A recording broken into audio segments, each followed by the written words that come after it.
काफी किया करता था। इससे वो पूरा टाइम पहाड़ के पास बिताता और शाम के जो भी उसके रुपए कमा पाता वो उन रुपए को लेकर अपने घर आता और उससे खाने पीने की व्यवस्था करके खुद और अपने परिवार का पेट भर के उन्हें खाना खिलाता पिलाता था।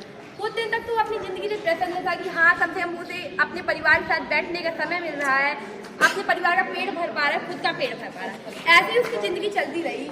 लेकिन एक दिन क्या हुआ कि वो फिर उसी तरह गया, लेकिन वो अब बोर हो चुका था अपनी लाइफ से कि क्या मैं वही रोज पत्थर तोड़ता हूँ धूप में राके रात के केवल इतना रुपए आता है कि फैमिली को अपने खिला पाऊँ, तो बोर हो गया। अब वो बहुत परेशान भी रहा उस दिन। फिर आया वो पत्थर तोड़ते तोड़ते घर जब आया तो खाना खाने टाइम भी यही सोचता रहा, फिर वो सो गया। तभी उसको सपना एक बार मतलब जब जो बोलते हैं जो चीज़ हम सोचते हैं हमारे सपने में वो आता है, तो वो भी सो गया। उसको सपने में आया कि वो हमेशा की तरह पत्थर को तोड़ के घर वापस आ रहा है। तभी उसको रास्ते में एक महल मिलता है और उस महल को देखते ही उस लालच से उसका भरा मन बोलता है काश इस महल का मैं राजा बन जाऊं, काश ये महल मेरा हो जाए। और सपना तो सपना, और उसके बोलते ही वो उस महल का राजा बन गया। थोड़ा देर तो वो बहुत खुश रहा, ये खुशी उसकी ज्यादा देर नहीं टिक पाई। इतने में उसने अपने महल की बालकनी से देखा कि सामने से एक पॉलिटिशियन जा रहा है, उसके मतलब हजारों लाखों लोग भीड़ में है, सब उसके नारे लगवा रहे हैं, जय जयकार कर रहे हैं। तो उसने उस पॉलिटिशियन को देखकर बोला काश मैं भी एक नेता बन जाऊं। भगवान ने उसकी ये भी पूरी कर दी, अब वो नेता बन गया। इसमें वो काफी देर खुश रहा, बट कुछ टाइम बाद 2-4 दिन जब रहा उसके बाद देखा कि रोज उसे धूप में निकलना पड़ रहा है, रोज परेशान हो रहा है, यहाँ तक कि सूरज की धूप के कारण वो चक्कर खा के भी गिर गया। तो अब उसने बोला यार ये बड़ी बेकार चीज है, ये तो सूरज इसको परेशान कर रहा है, सूरज इससे ज्यादा पावरफुल है। फिर उसने बोला काश मैं सूरज बन जाऊँ। भगवान ने बोला लो तुम ये भी बन जाओ। अब वो सूरज बन गया तो कुछ देर उसने भी बोला कि वाह मैं सबको जला रहा हूँ, मैं सबको रोशनी दे रहा हूँ, मुझसे ज्यादा पावरफुल कोई है ही नहीं।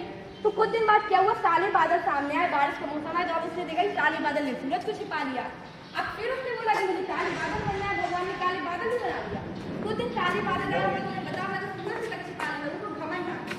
फिर उसने एक दिन हवा चली और हवा काले बादल को बहा कर ले गई।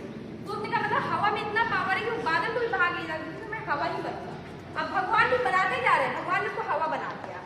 अब वो जब हवा आई सबको बहा कर लेगी, बहुत खुदी की, जब अच्छी जब आई मेरे पास इतना पावर है, मैं सबको भगा सकता हूँ, सबको हटा सकता हूँ, ठीक है। लेकिन क्या हुआ, जब उसी पहाड़ में जहाँ पर वो नक्काशी करता था उस पहाड़ को तो हवा नहीं उड़ा पाई, मीन्स जितनी भी पावरफुल हो पहाड़ तो पहाड़ है।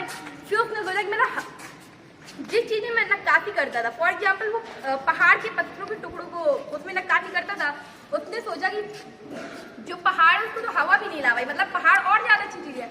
अब उसने बोला ठीक है भगवान जी मैं पहाड़ बन जाऊँ, ठीक है। भगवान ने पहाड़ ही बना दिया। अब देखा कि उसी की तरह एक और नक्काशीकार आता है और उस पत्थरों में अपनी हथौड़ियों से प्रहार करके टुकड़े करता है और उससे नई नई मूर्तियां बनाता है, नई नई नक्काशी करता है। फिर उसने सोचा कि ये नक्काशी करने वाला, ये पत्थर को फोड़ने वाला कितना लकी है कि इसने संसार भर की चीजों को प्रहार कर रहा है, क्योंकि उसने देखा कि हर चीज से वो आगे बढ़ता गया, लेकिन पहाड़ से आगे उसे कुछ नहीं देखा, तो उसने पहाड़ बन गया।